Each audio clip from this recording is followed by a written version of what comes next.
చక్కగా దూది లాంటి మెత్తని లేయర్ చపాతీతోటి ఫిష్ ఫ్రై పెట్టి తింటే ఎలా ఉంటుంది? అద్భుతంగా ఉంటుంది.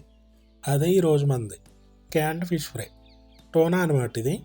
మనం సొరపిడుపు చేసుకుంటాం కదా, సొరపిట్టు లేదా సొరపిడుపు, సేమ్ అంతే. ఇది చాలా సింపుల్గా అయిపోతుంది. అన్నం, చపాతీ, రోటీ ఎందులోకైనా చాలా బాగుంటుంది. చాలా అద్భుతంగా ఉంటుంది అనమాట. ఈ చేప డబ్బాని మన గల్ఫ్ వెళ్ళి వచ్చిన వాళ్ళు అందరిని అడిగితే చెప్తారు. నేను అక్కడ వర్క్ చేసినప్పుడు డ్యూటీకి వెళ్ళి వచ్చిన తర్వాత మళ్ళీ పొయ్యి దగ్గర నుంచి గంటలు గంటలు వర్క్ చేయాలంటే అయ్యే పని కదా. బయట ఎవరైతే వర్క్ చేసుకుంటారో వాళ్ళందరూ చేసే పని ఇదే, ఒక చేప డబ్బా తీసుకురావడం. సింపుల్గా అయిపోతుంది అనమాట. అందుకని టేస్ట్ కూడా ఎక్సలెంట్గా ఉంటుంది. ఇది ప్రిజర్వేటివ్ కాబట్టి ఇందులో ఆయిల్ యాడ్ చేసి ఉంటుంది, అలాగే కెమికల్స్ ఏమైనా యాడ్ చేయొచ్చు. అయినప్పటికీ ఈ ఆయిల్ మాత్రమే రిమూవ్ చేయాలి, దీన్ని కడగకూడదు. ఇది వైట్ టోనా. ఇక్కడ మనకి సంత మార్కెట్లో ఫ్రెష్ టోనా దొరుకుతాయి, నాకైతే దొరుకుతాయి ఇక్కడ. కానీ దీని టేస్ట్ అనేది కొంచెం డిఫరెంట్గా ఉంటుంది. సింపుల్గా అయిపోతుంది. పొయ్యి మీద మూగుడు పెట్టుకుని కొద్దిగానే వేసుకోవాలి ఆయిల్, ఎందుకంటే ఆల్రెడీ అందులో ఆయిల్ ఉంటుంది కదా.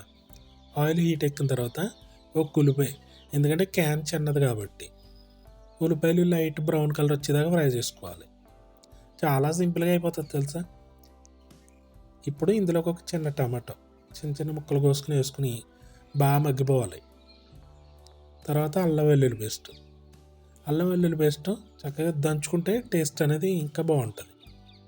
పచ్చివాసన పోవాలి. ఆ తర్వాత పచ్చిమిర్చి ఎక్కువ వేసుకుంటాం, ఎందుకంటే సొరపిడుపు ఎలా చేసుకుంటాం మనం, పచ్చిమిర్చి ఎక్కువ వేస్తేనే దాని టేస్ట్ చాలా బాగుంటుంది. ఇది కూడా అంతే. పచ్చిమిర్చి లైట్గా ఫ్రై అయిన తర్వాత కారం, పసుపు, తగినంత ఉప్పు. ప్రిజర్వేటివ్ కాబట్టి కెమికల్స్ అని లేకపోతే సాల్ట్ ఇవన్నీ యాడ్ చేసి ఉంటాయి కాబట్టి సాల్ట్ కొద్దిగా తగ్గిస్తాం. ఉప్పు, కారం లైట్గా ఫ్రై చేసుకున్న తర్వాత ఈ డబ్బా వేసేసుకోవడం ఇందులో. దీని స్మెల్ భలే ఉంటుంది తెలుసా, చాలా బాగుంటుంది.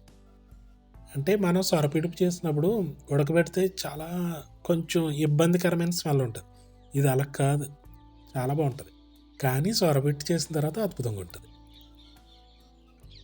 ఈ డబ్బా వేసుకున్న తర్వాత మూత పెట్టి ఒక్క 10 నిమిషాలు సిమ్లో ఉడికించుకుని అప్పుడు గరం మసాలా, కరివేపాకు ఇవి రెండు వేసుకుని ఒక 2 నిమిషాలు అలా వదిలిపెట్టి ఇంకా లాస్ట్లో కొత్తిమీర వేసుకుని మొత్తం మిక్స్ చేసి ఒకే ఒక్క నిమిషం పాటు మూత పెట్టి ఉడికించుకుంటే రెడీ.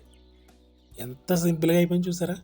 అందుకే మేము అక్కడ వర్క్కి వెళ్ళి వచ్చిన తర్వాత ఇదే వారంలో కనీసం 7-8 సార్లు ఇదే ఉండేది.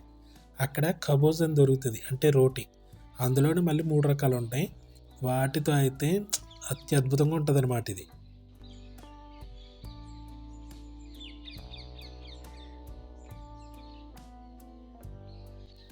ఇప్పుడు ఈ లేయర్స్ చపాతి చాలా లేయర్స్ చేశాను నేను. ఇలా చేసుకుంటేనే ఇది బాగుంటుంది. నార్మల్ పుల్కా వాటికైతే ఓకే బాగుంటుంది, కానీ ఇలా లేయర్స్ ఎక్కువ చపాతి చేస్తే చాలా డిఫరెంట్ టేస్ట్ ఉంటుంది. అన్నంలో కూడా చాలా బాగుంటుంది.